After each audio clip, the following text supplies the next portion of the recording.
Hello everyone. चला तर मग आज आपण प्रोकॅरियोटिक सेल मधल्या रायबोसोम आणि इन्क्ल्युजन बॉडीच्या संदर्भामध्ये चर्चा करणार आहोत. तर मग निघू. रायबोसोम्स काय आहेत?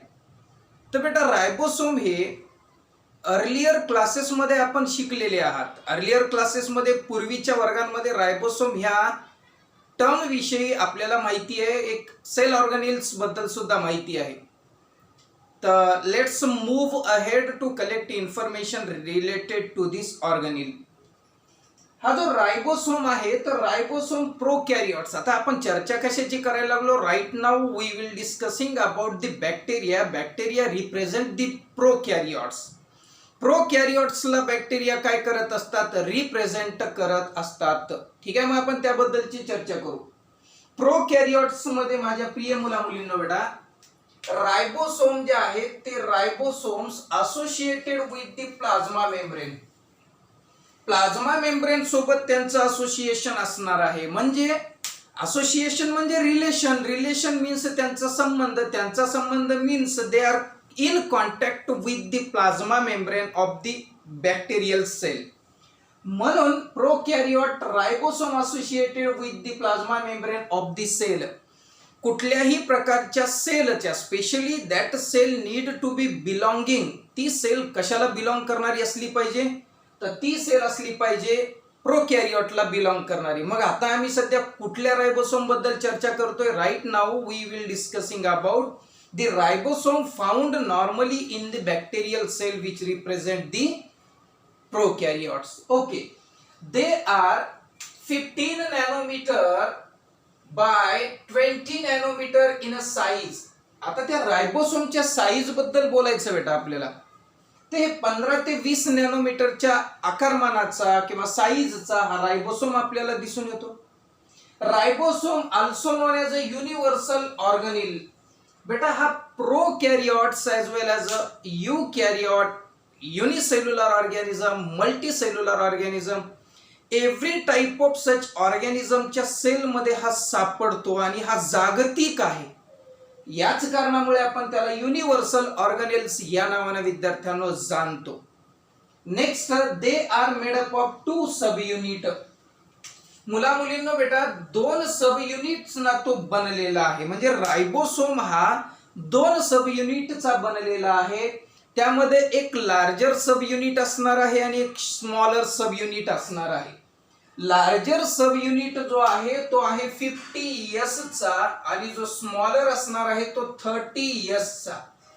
आता इथं आपल्याला मॅथमॅटिशियन बनायचं नाही. म्हणजे आपण इथं गणितज्ञ बनण्याची गरज नाही की 50 आणि 30 80 असे होतात का? No, they are individual and separate particles. ते फक्त एकत्र ठेवलेले आहेत. म्हणजे तुम्ही you could not need to be add together them. त्यांना एकत्र तुम्ही काय करू शकत नाही, करण्याची गरज नाही.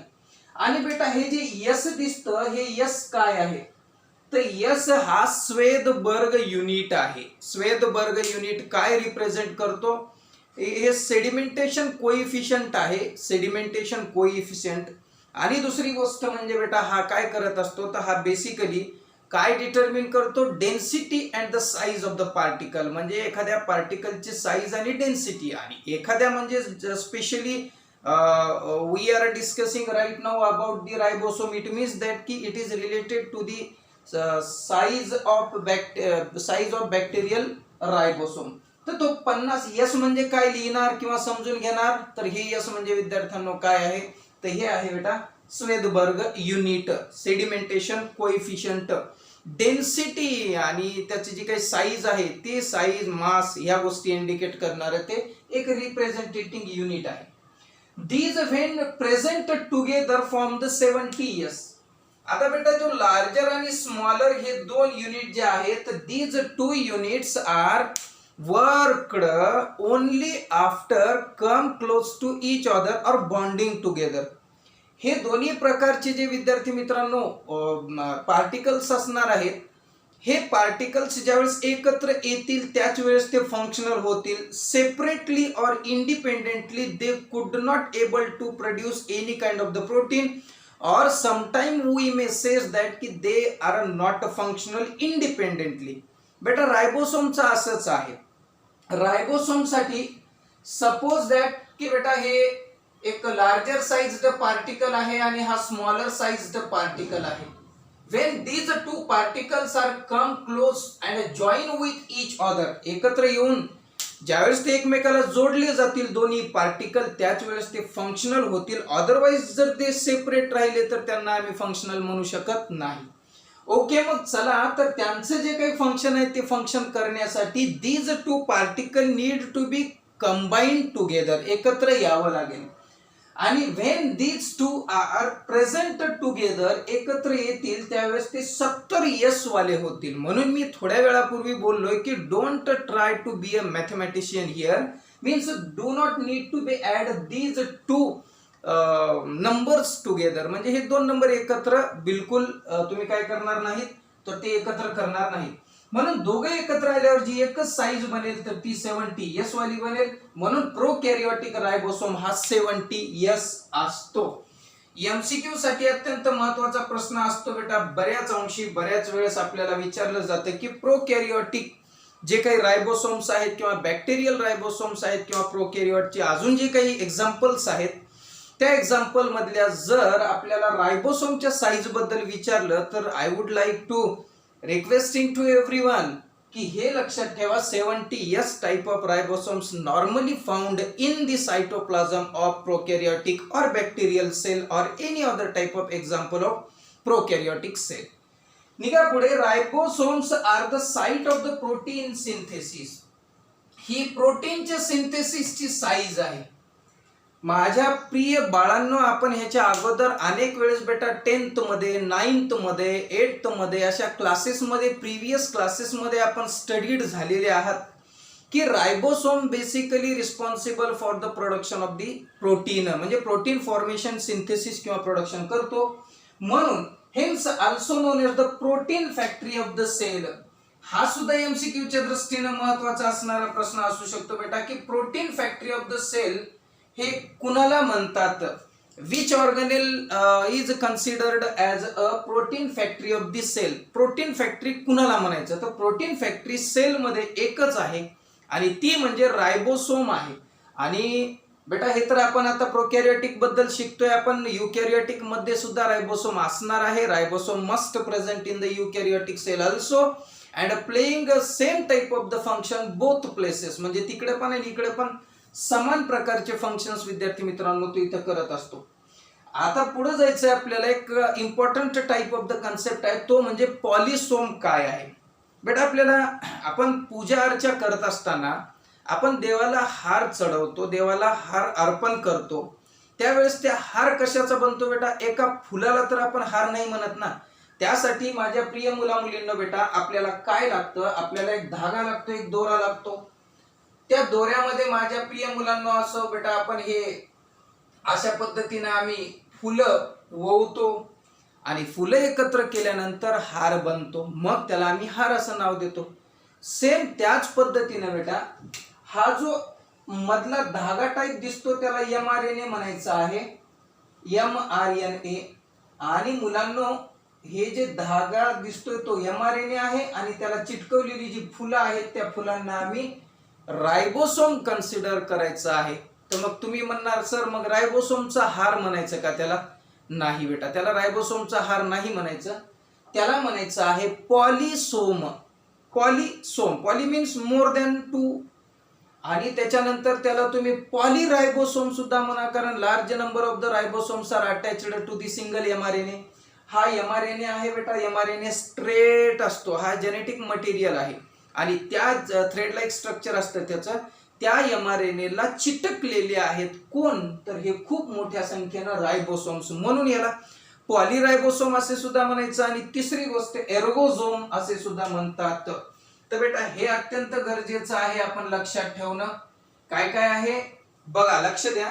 Several ribosome attaches to the single mRNA. आता सेव्हरल कोणते, 1 नंबरचा रायबोसोम, 2 नंबरचा रायबोसोम, 3 नंबरचा, असा लार्ज नंबर ऑफ रायबोसोम्स आहेत आणि ते जवळपास 4 ते 8 minimum 4 to 8 number of the ribosomes need to be attached to the single mRNA. एका mRNA ला कमीत कमी 4 आणि जास्तीत जास्त 8 विद्यार्थी मित्रांनो रायबोसोम्स अटॅच होऊ शकतात. आणि ज्या वेळेस अशा पद्धतीचं स्ट्रक्चर आपल्याला दिसेल की mRNA ला अटॅच कोण झालेला आहे मुलांनो, mRNA ला अटॅच झालेले आहेत रायबोसोम, तर त्या एकत्र स्ट्रक्चरला आम्ही म्हणणार आहोत several ribosomes attaches to the single mRNA and forms the chain. आणि एक चेनच तयार झालेली आहे बाळांनो, आणि त्या चेनला आपण पॉलीरायबोसोम किंवा पॉलिसोम किंवा एर्गोझोम हे म्हणत असतो. आता हा सुद्धा मुद्दा नीटच्या दृष्टीनं, सीईटीच्या दृष्टीनं, competitive type of exam point of व्ह्यूच्या दृष्टीनं व्हेरी इम्पॉर्टंट आहे, तो आपल्याला सर्वांना लक्षात ठेवायचा आहे. आता निघतो बेटा पुढे इच पॉलिसोम. आता इच पॉलिसोम कोणता, सपोज दॅट 1 2 3 4 5 6 7 एवढे 6 नंबर पर्यंत आमच्याकडे कोण आहेत, हा रायबोसोम्स आहेत जे mRNA अटॅच झालेले आहेत. मग त्या पॉलिसोम, मग हे त्या पूर्ण स्ट्रक्चरला आम्ही पॉलिसोम असे म्हणणार आहोत मुलांना. पॉलिसोम, त्या पॉलिसोम मध्ये जवळपास 4 ते 8 रायबोसोम्स प्रेझेंट असू शकतात सिंगल mRNA ला. How many number of 4 to 8. आणि मग चव्हाण सर, हा प्रश्न सगळ्यांना पडला असेल सर की 4 ते 8 कशावर डिपेंड आहे, how it can determine that की how many number of such ribosomes are attached to the, कुणाला अटॅच होणार ते mRNA. मग हे कशावरून ठरतं, तर त्या सेलला पॉलिपेप्टाइड चेन किती निर्माण करायच्या त्यावर ते डिपेंड असतं बेटा. पुढे जाऊ, द रायबोसोम ऑफ द पॉलिसोम, हे रायबोसोम्स आहेत पॉलिसोमवर आहेत, ट्रान्सलेट करतात बेटा, ते translate mRNA into the protein. एक प्रश्न माझ्या प्रिय मुला मुलींनो बेटा लक्षात घ्या, काय बोलतोय मी की हा जो रायबोसोम आहे, हा रायबोसोम का अटॅच झालेला आहे, कुणाला, mRNA ला. आहे ना प्रश्न बेटा साधा, सहज डोक्यात आला असेल आपल्या सगळ्यांच्या बघणाऱ्यांच्या डोक्यात आलेला आहे की हा रायबोसोम mRNA ला का अटॅच झाला, बरोबर. तर उत्तर आहे रायबोसोम ऑफ द पॉलिसोम. तो रायबोसोम जो आहे तो ट्रान्सलेट करतो बेटा, रूपांतर करतो, भाषांतर करतो. कशाचं भाषांतर चव्हाण सर, mRNAचं भाषांतर. आणि कशामध्ये करतो, तर प्रोटीन मध्ये. मग सर आम्ही असं म्हणावं का की mRNA ला प्रोटीन मध्ये कन्वर्ट करण्यासाठी, वन्स अगेन पुन्हा एकदा, mRNA ला प्रोटीन मध्ये कन्वर्ट करण्यासाठी त्यावर कोण अटॅच होतं, रायबोसोम अटॅच होतात. पुढे चला, polysome formed during the period. आता एक परिस्थिती अशी आहे की when polysome need to be produced. Sir अशी एखादी कंडिशन आहे का ज्या कंडिशन मध्ये आपला हा जो पॉलिसोम आहे तयार होतो का, नेहमी पॉलिसोम तयार असतो, नसतो बेटा. पॉलिसोम एका विशिष्ट पिरियड मध्ये, एका विशिष्ट कंडिशन मध्ये तयार होत असतो. दिस इज द व्हेरी इम्पॉर्टंट. आणि मला आता इथं 1 मिनिट थांबून मी 30 सेकंदाचा एक सल्ला देतो विद्यार्थ्यांना की बेटा आता आपण 11वी आणि 12वी हे 2 वर्ष शिकणार आहात. तर ह्या 2 वर्षामध्ये आपल्या सर्वांना विनंती आहे की 11वी 12वीचा कुठलाही कन्सेप्ट आणि वेगवेगळ्या पद्धतीनं आपल्याला पुढे जायचंय, कारण तुमची स्वप्न बघितली मेडिकलची आहेत, वेगवेगळ्या प्रकारच्या परीक्षा आपल्याला द्यायच्या आहेत आणि MCQ टाइप ऑफ प्रश्न तिथं असणार आहेत. तर ते प्रश्नांची उत्तरे लिहिण्यासाठी मी आपल्या सगळ्यांना विनंती करतोय की MCQ टाइप ऑफ प्रश्नांची उत्तरे आपल्याला अगदी अचूक सोडवायची, लिहायची असतील बेटा. तर त्यासाठी first of all you just need to clear your concept at any cost. कुठल्याही परिस्थितीमध्ये आपला कन्सेप्ट अतिशय क्लिअर असला तर चालेल. आजपर्यंतच्या खालच्या इयत्तांमध्ये घोकमपट्टी हा प्रयोग चालायचा, पण in case in the future when you are entered in 11th and 12th science, at that instant there is no such kind of this trick, such kind of the trick can work in the next educational courses किंवा next educational जे काही years आहेत त्याच्यामध्ये अजिबात नाही चालणार. No घोकमपट्टी. आता रायबोसोम बद्दल चर्चा करतोय मी, तर थेट रायबोसोम काय आहे. सरनं सांगितलं रायबोसोम हा एक प्रोटीन तयार करणारा घटक आहे, प्रोकॅरियोटिक सेल मध्ये आहे, बॅक्टेरियामध्ये प्रेझेंट आहे, mRNA ला चिटकतो. mRNA ला का चिटकतो, प्रोटीन तयार करण्यासाठी. आणि मग ते कोणत्या पिरियड मध्ये चिटकतो. तर ह्या सगळ्या ज्या गोष्टी आहेत त्या पुन्हा एकदा आपल्याला सांगणं की कन्सेप्ट क्लिअर केलात ना, अजिबात अडचण नाही कुठल्याही प्रकारची. तर चला मग वळू आता पुढे. पॉलिसोम कधी फॉर्म होतात, कधी तयार होतात. तर उगच तयार होतील का ते? नाही ना. पॉलिसोम हॅव फंक्शन. मग त्यांना जे फंक्शन आहे ते फंक्शन करण्यासाठीच. मग ते फंक्शन त्यांना नेहमी असतं का विशिष्ट वेळेला असतं? तर बघू. Polysome formed during the period when the number of copy of same polypeptide require. बघा, पॉलीपेप्टाइड सेम पाहिजे असेल तर, आता पॉलीपेप्टाइड म्हणजे काय? तर बेटा ज्यावेळेस प्रोटीन एकत्र येतात, आता जनरली सांगू पॉलीपेप्टाइड काय आहेत. समजा अमायनो ऍसिड अधिक अमायनो ऍसिड अधिक अमायनो ऍसिड असे अमायनो ऍसिड ज्यावेळेस एकत्र येतात मुलांनो, अमायनो ऍसिड, तर हे अमायनो ऍसिड तयार झाले की आपण याला पेप्टाइड असे म्हणू बेटा. पेप्टाइडला पुन्हा पेप्टाइड जोडत गेले की पॉलीपेप्टाइड होतं. आणि पॉलीपेप्टाइड विद्यार्थ्यांना मग काय करतात की प्रोटीन तयार करतात. त्यासाठी आम्हाला सेम प्रकारचे जर पॉलीपेप्टाइड पाहिजे असतील, सेम टाइप ऑफ प्रोटीन पाहिजे असेल, तर आपण असं तर म्हणलं तर चालतं. तर अशा वेळेस विद्यार्थ्यांना आपल्याला पॉलिसोम निर्माण आपल्या सेल्स मध्ये म्हणजे त्या बॅक्टेरियल सेल मध्ये होतं. Otherwise, the same polypeptide chain should not be required there. So there is no formation of polysome. म्हणजे पॉलिसोमचं फॉर्मेशन नाही. मग आता हा कन्सेप्ट होता, हा क्लिअर झालाय असं वाटतंय का की पॉलिसोम कधी बनतं? सरांनी सांगितलंय किंवा आमच्या पुस्तकात अभ्यासाला आहे की सेम पॉलीपेप्टाइडच्या चेन्स आम्हाला पाहिजे असतील तर, किंवा सेम टाइप ऑफ प्रोटीन पाहिजे असेल तर असे पॉलिसोम्स तयार होतात. आणि जर नाही पाहिजे तर नो फॉर्मेशन. आता ही कंडिशन खूप छान डोक्यात बसली. पुढे चला. आता जाऊ बेटा टाइप ऑफ रायबोसोम कडे. तर दोन प्रकारचे रायबोसोम्स आहेत मुलांना. एक आहे बेटा फिक्स्ड टाइप आणि दुसरा आहे फ्री टाइप. फिक्स याने कशाला तरी चिटकून बसलेले, आणि फ्री मीन्स फ्रीली मुक्तपणे संचार करणारे, सेलच्या बाहेर नव्हे सेलच्या आतच. आणि काही ठिकाणी ते फिक्स करून बसलेले आहेत. बघू मग त्यांचं फंक्शन काय. Fixed ribosome found attached to the plasma membrane. लक्षात घ्या, प्लाझ्मा मेम्ब्रेनला जे चिटकून बसलेले आहेत, प्लाझ्मा मेम्ब्रेनला चिटकून बसलेले जे रायबोसोम्स आहेत त्यांना आम्ही फिक्स्ड रायबोसोम म्हणतो. आणि दुसरं फ्री रायबोसोम फाउंड. मग ते फ्री वाले कुठं आहेत? आता कुठं आहेत म्हणजे कुठं? सायटोप्लाझम मध्ये फ्रीली मुक्तपणे, म्हणजे ते कुणाला चिटकलेले नाही आहे. Free ribosomes freely in the cytoplasmic matrix. Cytoplasmic matrix मध्ये, आता मॅट्रिक्स हे का बोलतो त्याला, तर concentration of different type of the chemical substances तिथं आहे. आणि त्या एका द्रव्य पदार्थामध्ये, म्हणजे त्याला आपण म्हणू की पेशी द्रव्याच्या आत हे विद्यार्थ्यांना फ्रीली सायटोप्लाझम मध्ये फिरत असतात.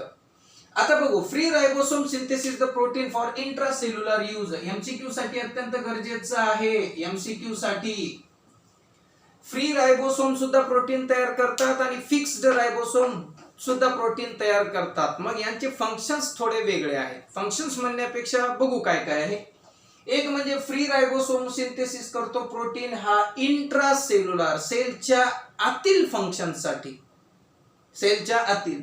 आणि जे फिक्स्ड रायबोसोम्स आहेत बेटा, ते फिक्स्ड रायबोसोम काय करत असतात, तर सिंथेसिस करतात कशाला, प्रोटीनला. पण कशासाठी? ट्रान्सपोर्ट टू दी आउटसाइड, किंवा विद्यार्थ्यांना एक्स्ट्रा सेल्युलर यूज, म्हणजे सेलच्या बाहेर प्रोटीन जर पाठवायचं असेल तर तशा प्रकारचं प्रोटीन हे कुणी तयार करायचं, तर या फिक्स्ड रायबोसोमनं तयार करायचं. आणि ज्या प्रोटीनला सेलच्या आतच काम असणार आहे असे प्रोटीन कोण तयार करणार आहे, फ्री रायबोसोम्स तयार करणार आहेत. तर हे होतं बेटा रायबोसोमच्या बद्दलची चर्चा होती आपल्या सर्वांची. आता आपण एक इन्क्लुजन बॉडी हा एक शेवटचा पार्ट असणार आहे प्रोकॅरियोटिक सेलचा, त्याबद्दलची चर्चा करू. तर चला मग आता चर्चा करू. आपण चर्चा करणार आहोत बेटा आता इन्क्लुजन बॉडीजच्या संदर्भामध्ये. इन्क्लुजन बॉडीज च्या संदर्भामध्ये आता हे जे इन्क्लुजन बॉडीज आहेत यांना आपण एलिमेंटरी बॉडीज असे सुद्धा म्हणू शकतो बेटा. आपण म्हणायचंच आहे elementary bodies.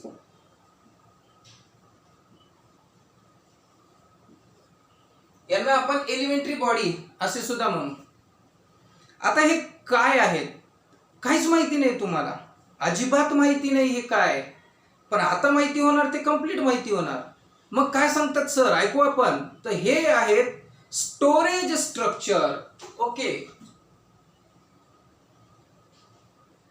These are storage structure. Storage structure. मग डोक्यात आलंय सर काहीतरी साठवणाऱ्या रचना आहेत का त्या? यस, स्टोर करणाऱ्या रचना आहेत. दुसरा प्रश्न मनात आला, हे कुठे असतात sir? Okay, they are found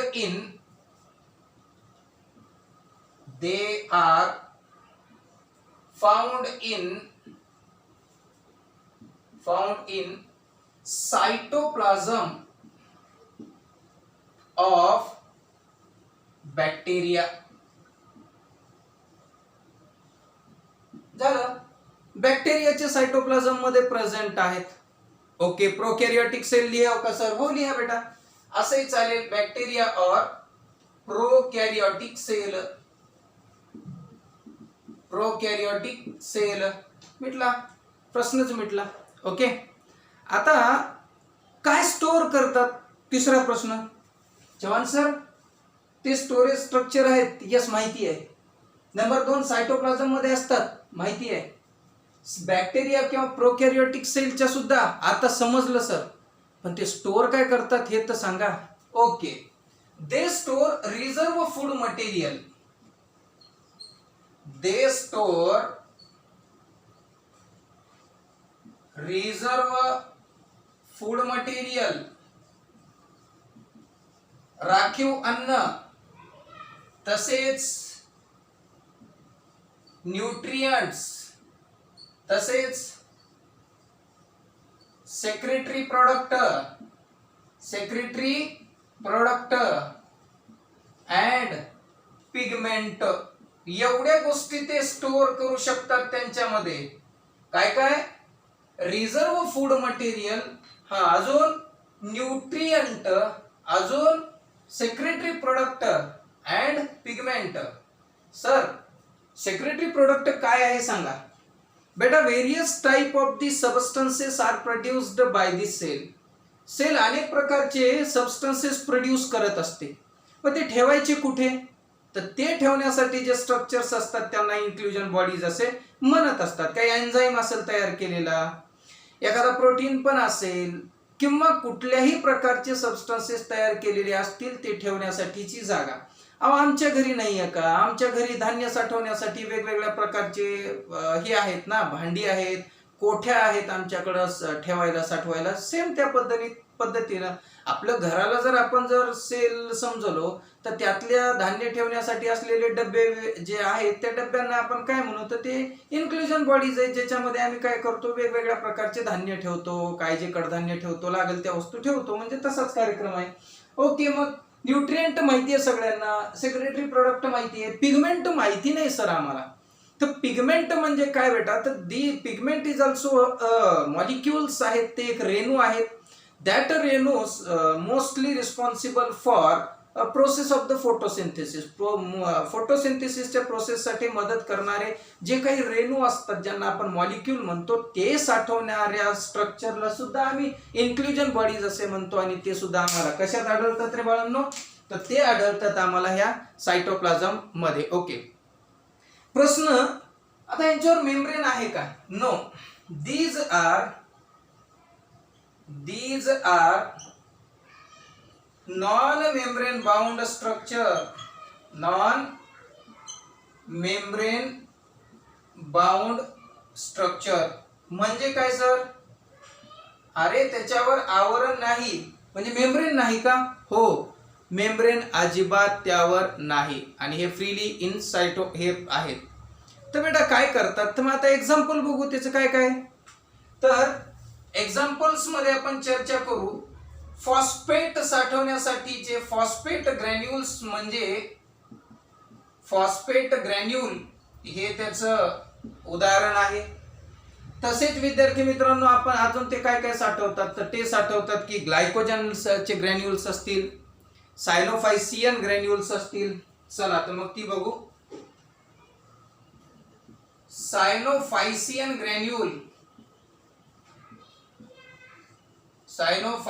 granule, त्यानंतर ग्लायकोजन ग्रॅन्युल.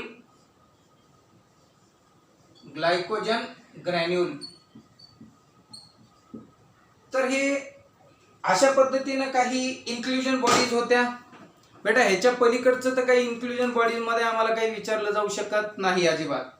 आणि आपण जर याला अतिशय छान पद्धतीनं सांगितलं, त्या पद्धतीनं जर अभ्यास केला बेटा, तर अजिबात आपल्याला कुठल्या प्रकारचा प्रॉब्लेम येणार नाही, यात अजिबात शंका नाही. तर मग मी आपल्या सर्वांना विनंती करतो की आपला व्हिडिओ आपल्या सर्वांना हा नक्कीच आवडला असेल. आणि जर काही ह्याच्या व्यतिरिक्त आपल्या सर्वांना काही प्रॉब्लेम असेल तर माझ्या व्हॉट्सअप नंबरशी मला कनेक्ट करा. आणि कनेक्ट करून माझ्याशी आपल्या ज्या काही प्रॉब्लेम्स असतील त्या प्रॉब्लेमच्या सोल्युशनच्या संदर्भामध्ये आपण चर्चा करू शकतो. तर तोपर्यंत मी आपल्या सर्वांना हार्दिक शुभेच्छा देतो. And God bless you all.